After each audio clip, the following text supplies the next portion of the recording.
Guys, I am सिमरन और मेरा नाम है अंश कपूर। और आज हम करने वाले हैं बिग बॉस ओटीटी सीजन 3 के एपिसोड 29, 30th एंड 31st को रिव्यू। कैसा लगा आपको तीनों दिन का एपिसोड? बहुत अच्छे लगे और बहुत इंटरेस्टिंग। तो सबसे पहले ऑडियंस को जिस दे देते हैं हर बार की तरह कि तीनों दिन के एपिसोड में क्या हुआ। बेसिकली तीनों दिन के एपिसोड में सिर्फ कुछ की पॉइंटर्स हैं जो हम आपको बता देते हैं। फ्राइडे को हुआ था एक ब्लॉगिंग चैलेंज, जिसके बाद जो ब्लॉग बढ़िया बनाएगा, 4 लोग जिसमें चुने गए थे कि वो ब्लॉग बनाएंगे, जिसमें पहला नाम था लव कटारिया, शिवानी, अरमान और उनकी वाइफ कृतिका का। ये चारों को ब्लॉग बनाना था और ब्लॉग अगर अच्छा बनता तो बिग बॉस ने उसी टाइम को लेकर के राशन शॉपिंग के लिए डिसाइड करा गया था। फिर उसी को 3 मिनट मिलते हैं घर वालों को, जिससे वो राशन शॉपिंग करते हैं। मेजरली बस इतना ही हाईलाइट रहा था फ्राइडे के दिन। फ्राइडे की ही एपिसोड में अदनान और लवकेश की लड़ाई होती है ब्लॉग को लेकर के, जब लव कटारिया कुछ छोटा सा मजाक कर देते हैं जो अदनान सहन नहीं कर पाते हैं। फिर उसी को लेकर के काफ़ी तू में हो जाती है घर में। बात करें सैटरडे और संडे की, सैटरडे संडे था वीकेंड का वॉर, जिसमें अनिल कपूर आए थे, घर वालों की अच्छे से थोड़ी बहुत डांट लगाई थी। और इस संडे में 2 स्पेशल गेस्ट आए थे। स्पेशल गेस्ट में 2 लोग आए थे अपने सपोर्टर को, जिसमें एक अदनान के सपोर्टर थे और एक लव कटारिया के सपोर्टर थे, जिनकी आर्मी बहुत चल रही है और जो बिग बॉस ओटीटी सीजन 2 के विनर भी रहे हैं। बात करें और अगर इसमें क्या हुआ, अगर आपको वीकेंड के वॉर की अगर हम बताएं तो वीकेंड के वॉर में काफ़ी सारी सना मकबूल और साई केतन राव की नई फ्रेंडशिप देखने को मिल सकती है आने वाले टाइम पे। और कौन से कंटेस्टेंट एलिमिनेट हुआ है, तो अगर हम इसकी भी बात करें तो उसमें रणवीर, जिनको नॉमिनेट करते हैं, वो बाहर भी हो जाते हैं। तो ये था एपिसोड के जस्ट 3 दिन के। अगर हम बात करें एपिसोड में क्या था ट्विस्ट एंड टर्न्स, तो ट्विस्ट एंड टर्न्स तो मज़ा नहीं आया कुछ भी। मतलब एकदम फ्लैट टाइप का एपिसोड जा रहा है, जिसमें टास्क वही सेम, एक एल वाला टास्क होता है, एक कैंसिल वाला टास्क होता है, सेम एग्जैक्टली सेम है, बस उसका अपीयरेंस चेंज कर दी गई है। टास्क के बारे में अगर आप कुछ कहना चाहेंगे, आपको कैसा लग रहा है? टास्क सर बहुत ज़्यादा ब्लैंड, कुछ इंटरेस्टिंग नहीं आ रहा टास्क में। सब टास्क का मीनिंग एंड में एक ही है, बस उनका प्रोसीजर अलग दिखा दिया गया है। तो आई वुड लव अगर कुछ अच्छा इंटरेस्टिंग टास्क आ जाए।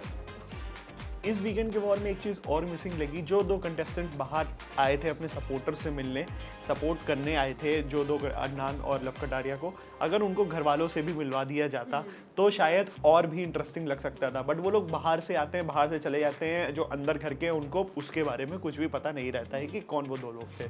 तो अगर बात करें आपने अनिल कपूर को देखा अभी तक होस्ट भी जो कर रहे हैं, वो कैसा लग रहा है? मुझे नहीं लगता अनिल कपूर अच्छा होस्ट कर रहे हैं। Obviously nobody can beat Salman Khan, but जो भी, जैसे हमें पता है कि वीकेंड के वार का मीनिंग इज़ कि वीक में जो भी हुआ है उसे रिव्यू किया जाएगा। पर इस बार वीकेंड के वार में हम देख रहे हैं कि जितनी भी मेन इवेंट्स हुए हैं पूरे वीक में, जो भी लड़ाइयाँ हुई हैं, वो सब रिव्यू ही नहीं हो रही है, उनके बारे में बात ही नहीं हो रही है। तो आई थिंक कि it can be a lot better. Sana Maqbool की अगर हम बात करें तो क्या आपको लगता है कि अब आने वाले टाइम पे जो फ्रेंडशिप देखने को मिलेगी साई केतन राव से, क्या वो सुधरी हुई होगी या फिर उनके कॉन्फ्लिक्ट्स मुझे लगता है कॉन्फ्लिक्ट्स ही देखने को मिलेंगे, बिकॉज अनिल कपूर की रिस्पेक्ट रखने के लिए उन दोनों ने बोल दिया, बट मुझे नहीं लगता कि वो दोनों फ्रेंडशिप करेंगे। क्या दीपक चौरसिया रणवीर की वजह से एलिमिनेट हुए? हाँ जी, बट ऑल्सो आई थिंक कि उनका कोई इम्पैक्ट नहीं था शो में because of his medical condition. तो वो वैसे भी इतना इम्पोर्टेंट नहीं था शो में, उनके जाने से या आने से कोई फ़र्क नहीं पड़ता। बट हाँ, वो रणवीर की वजह से एलिमिनेट हुए। बात करें कल के एपिसोड में, तो कल के एपिसोड में संडे के एपिसोड में बात करें तो संडे के एपिसोड में कहीं ना कहीं विशाल जो है फंस जाते हैं लव कटारिया और अपने एक नए जो घर के सदस्य बने, जो भी उनके खास भी हैं, अदनान को चुनने में। और जिसमें वो चुनते हैं लव कटारिया को और अदनान को नहीं चुनते, तो कहीं ना कहीं अदनान उनसे आहत भी होते हैं कि हाँ, मुझे पता था ये कि लव कटारिया और अदनान के बीच में विशाल जो है लव को ही चुने। अदनान को अब घर में आए हुए पूरा 1 हफ्ता हो गया है। जैसे उनकी इतनी अमेजिंग एंट्री हुई थी, हमें इतनी एक्साइटमेंट थी उन्हें देखने की, अब वो कुछ भी नहीं दिख रहा है, वो कुछ भी नहीं कर रहे हैं शो में। अनिल कपूर ने भी बोला कि वो सिर्फ बाहर की बातें कर रहे हैं, सिर्फ सबको एडवाइस दे के शो में रह रहे हैं। तो आपका क्या ओपिनियन है अदनान पे और उनकी गेम पे? मुझे अदनान ऐसा लग रहा है कि बहुत सेफ गेम खेलना चाहते हैं। वो उन्हीं कंपनीज को चुन रहे हैं जो उनके अगेंस्ट नहीं बोल सकती हैं या बोल रही हैं, जिनसे उनका रिकॉर्ड ख़राब नहीं रहा है। प्लस वो बिना वजह की तू में भी घुस रहे हैं। जैसे साई केतन राव के साथ जब फ्लावर प्लगिंग वाला हुआ था टास्क, उसमें भी वो बिना वजह ही घुसे थे।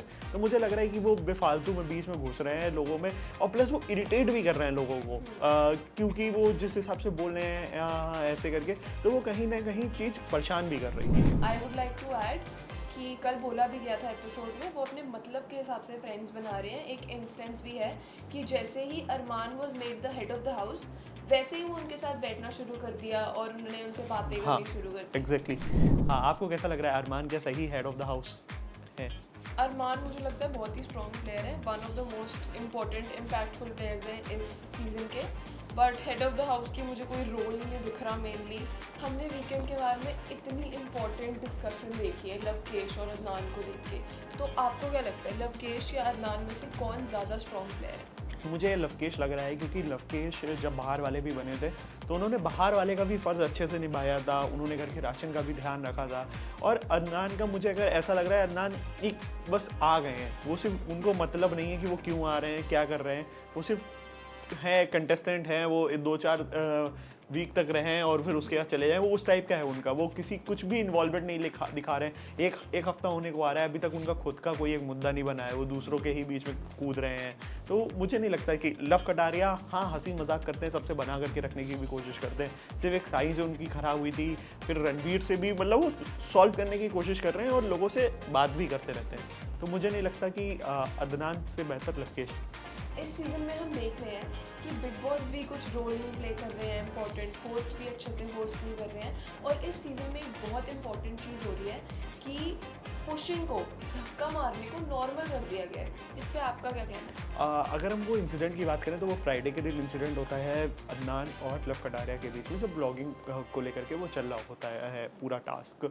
उस टाइम पे जब लव कटारिया ब्लॉग बनाते हैं तब भी वो धक्का मुक्की वाला हो जाता है। तो मुझे लगता है कि ये चीज़ काफ़ी गलत है, क्योंकि उस टाइम पे भी हुआ, फिर साई केतन राव के टाइम पे दोबारा हुआ था वो चीज़।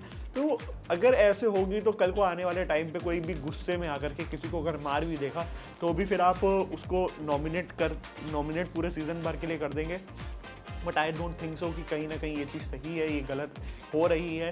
आप लोगों को गुस्सा आ रहा है तो गुस्सा भी कंट्रोल करना जाने, तभी वो उस नेशनल टेलीविजन पे जाए, 24/7 चल रही है वहाँ पे। इस पे मुझे एक और चीज़ ऐड ऑन करनी है कि बिग बॉस अदनान को इतना पनिश कर रहे हैं, इतना डांट रहे हैं बाहर की बात करने के लिए, पर हम देख रहे हैं और भी कंटेस्टेंट्स जैसे अरमान इतने बाहर की लोगों की बातें करते हैं हमेशा ही। उनकी हर एपिसोड में कोई ना कोई ऐसी गलती होती है, पर उन्हें कोई क्यों नहीं पॉइंट आउट करता? मुझे भी यही लग रहा है कि कहीं ना कहीं अरमान जो है लव कटारिया को लेकर के हमेशा बाहर वाले का सपोर्टर बताते हैं, उनकी आर्मी को लेकर के ट्रोल करते रहते हैं। यूट्यूबर्स को भी काफ़ी ज़्यादा वहाँ पे जितने गए थे उनको भी ट्रोल करा गया, जो बॉलीवुड या टीवी सेगमेंट से गए थे। उन्होंने भी बोला कि इनकी अलग ऑडियंस है। रणवीर ने काफ़ी बार बोला कि इनके काफ़ी ज़्यादा फॉलोअर्स हैं, इसलिए ये बच जा रहे हैं, इनको कहीं ना कहीं एडिड एडवांटेज है।